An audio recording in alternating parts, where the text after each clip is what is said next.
बिस्मिल्लाहिर्रहमानिर्रहीम। अस्सलाम वालेकुम। मीस ट्यूशन BA पार्ट 2 में हमारे पास सेक्शन B में मैथ BA पार्ट 2 में हमारे पास जो पेपर आता है इकनॉमिक्स में, से सेक्शन A में आपको 4 क्वेश्चन अटैम्प्ट करने होते हैं और सेक्शन B से आपको 1 क्वेश्चन अटैम्प्ट करना होता है। टोटल 5 क्वेश्चन होते हैं। अब इसमें सेक्शन B में क्या क्या होता है? सेक्शन B में आपके पास ये जो है रेवेन्यू फंक्शंस हैं, इसके बाद लिमिट्स के क्वेश्चन हैं और इसके अलावा कॉस्ट फंक्शंस के क्वेश्चंस आते हैं जिनको सॉल्व करके आपको एग्जामिनर को देना होता है। लेकिन पास्ट ईयर में अगर हम देखें तो डेरिवेटिव्स के क्वेश्चन भी आए हुए हैं। ये डेरिवेटिव का क्वेश्चन है। तो 3 यहाँ पे आपके पास टॉपिक्स हैं। सबसे पहले लिमिट, फिर आपके पास डेरिवेटिव्स और डेरिवेटिव्स के बाद आपके पास रेवेन्यू फंक्शन और कॉस्ट फंक्शंस के क्वेश्चन होते हैं। अब रूल्स ऑफ डेरिवेटिव्स को तो मैं एक्सप्लेन कर चुकी हूँ और लिमिट्स के भी कुछ क्वेश्चंस की वीडियोस मेरे चैनल पे मौजूद है, लेकिन लिमिट के जो रूल्स हैं उनको एक्सप्लेन करना है। और उसके बाद अगर इन्फिनिटी आ जाती है तो इन्फिनिटी के बाद के जब एग्जामिनर पेपर में इन्फिनिटी देता है यानी कि x टेंस टू इन्फिनिटी, तो हमें उसको किस तरह से सॉल्व करना है अलग अलग रूल्स के मुताबिक, तो मैं वो बताऊंगी। अगर डायरेक्ट सॉल्यूशन हो जाता है तो आप डायरेक्ट सॉल्यूशन करें, लेकिन बेहतर होगा कि अगर कोई क्वेश्चन ऐसे दिया हुआ जिसको आपको सिंप्लीफाई करके सॉल्व करना है तो हम उसको सिंप्लीफाई करेंगे और फिर उसके बाद उसका सोल्यूशन करेंगे। लेकिन हर क्वेश्चन सिंप्लीफाई नहीं होता, यानी कि हर क्वेश्चन को सॉल्व नहीं करते, उसमें सिंपल हम x की वैल्यू पुट करते हैं और आंसर ले आते हैं। तो सबसे पहले आपको मैं लिमिट्स के रूल्स एक्सप्लेन करती हूँ। लिमिट में अगर सबसे पहले आपको न्यूमरेटर और डिनोमिनेटर में सेम नंबर दिया है तो आंसर आ जाएगा आपका 1, यानी कि numerator is equals to denominator, therefore 1। लेकिन अगर आपको न्यूमरेटर में 5 गिवन है और डिनोमिनेटर में 0 गिवन है तो आंसर आ जाएगा आपका इन्फिनिटी।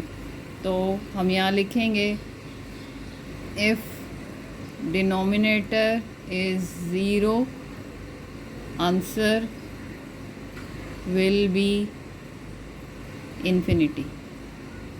ये इन्फिनिटी का साइन।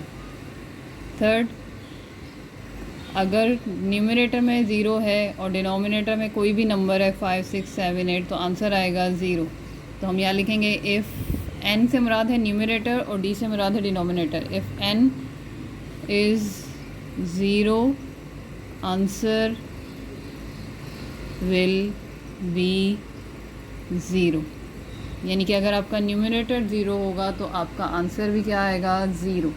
अब ये तो हमने 0 को रख के देखा ना, अब हम यहाँ पे इन्फिनिटी को रख के देखते हैं।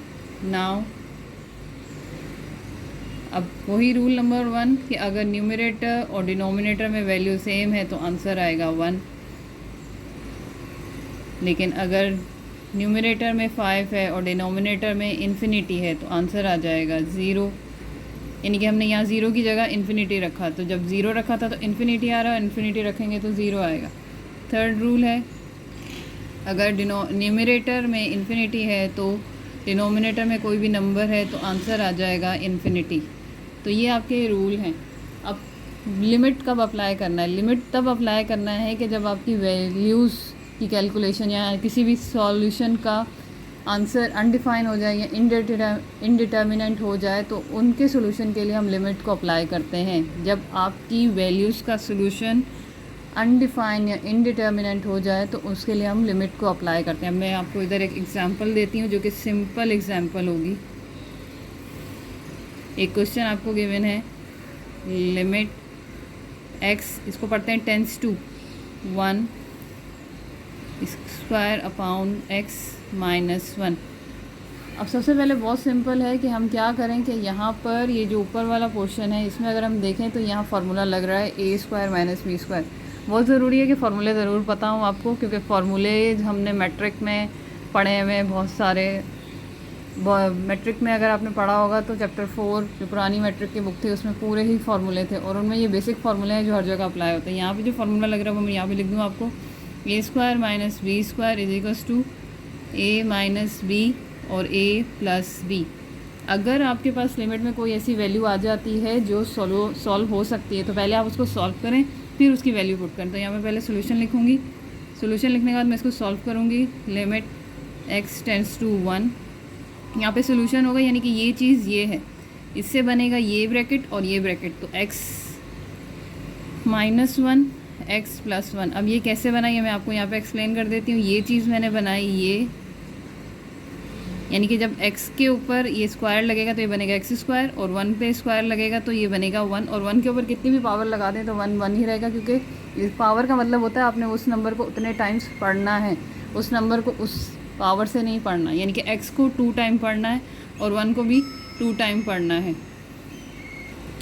तो इस तरह ये चीज़ में हमें पता चल गया a की वैल्यू x है तो x -1, और b की वैल्यू 1 थी वो मैंने डाल दी, और ये पता चल गया x + 1। अच्छा, ये काम आपको नहीं करना, आपको यहाँ पे डायरेक्ट वैल्यूज सॉल्व करके देनी है, और यहाँ पे नीचे x -1 वैसे ही है। अच्छा, ये दोनों मल्टीप्लाई हो रहे हैं, अगर बीच में प्लस होता ना तो ये कैंसिल नहीं हो पाते, ये दोनों ब्रैकेट्स मल्टीप्लाई हो रही है तो ये कैंसिल हो गया और ये कैंसिल हो गया।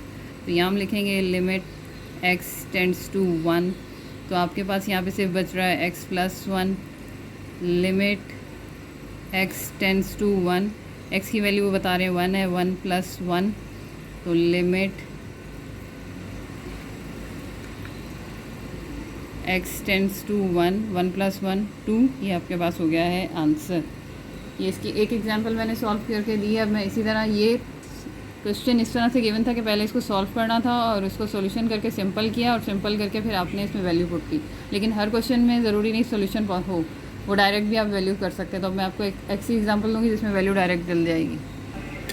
अब ये नेक्स्ट क्वेश्चन है जिसमें हमें डायरेक्ट वैल्यू पुट करनी है, तो लिमिट x टेंड्स टू 3, और यहाँ पे हमें गिवन है 7x - 2। अब ये आपको एक फंक्शन गिवन है 7x - 2 अपॉन x। अब यहाँ पे किसी भी तरह का कोई सोल्यूशन पॉसिबल नहीं है, तो ये डायरेक्ट मेथड होता है, direct type of limit given है आपको। तो आप लिखें लिमिट x टेंड्स टू 3, आप यहाँ पे क्वेश्चन को रिपीट कर दें और ये x नीचे लिखें, limit x tends to 3 7, x की वैल्यू 3 है, x की वैल्यू 3 है, 7 3 = 21 - 2 अपॉन 3, 21 में से 2 जाएगा तो आंसर आ जाएगा 19 upon 3, limit x tends to 3। ये आपके पास डायरेक्ट टाइप के क्वेश्चन होते हैं जो इसी तरह से सॉल्व हो जाते हैं। इस वीडियो में मैंने आपको लिमिट्स को एक्सप्लेन किया है और सिंपल और डायरेक्ट तरीके से लिमिट्स की वैल्यू को पुट करके बताया, जिसमें कोई भी नंबर वो आपको दे देता है। अगर आपको उसको इस तरह से सॉल्व करना है डायरेक्ट कर लें, अगर आपका क्वेश्चन सॉल्व हो जाता है, सिंप्लीफाई हो जाता है, तो उसको पहले सिंपल करें और फिर उसके अंदर वैल्यू पुट करें, जैसे मैंने इस क्वेश्चन में किया।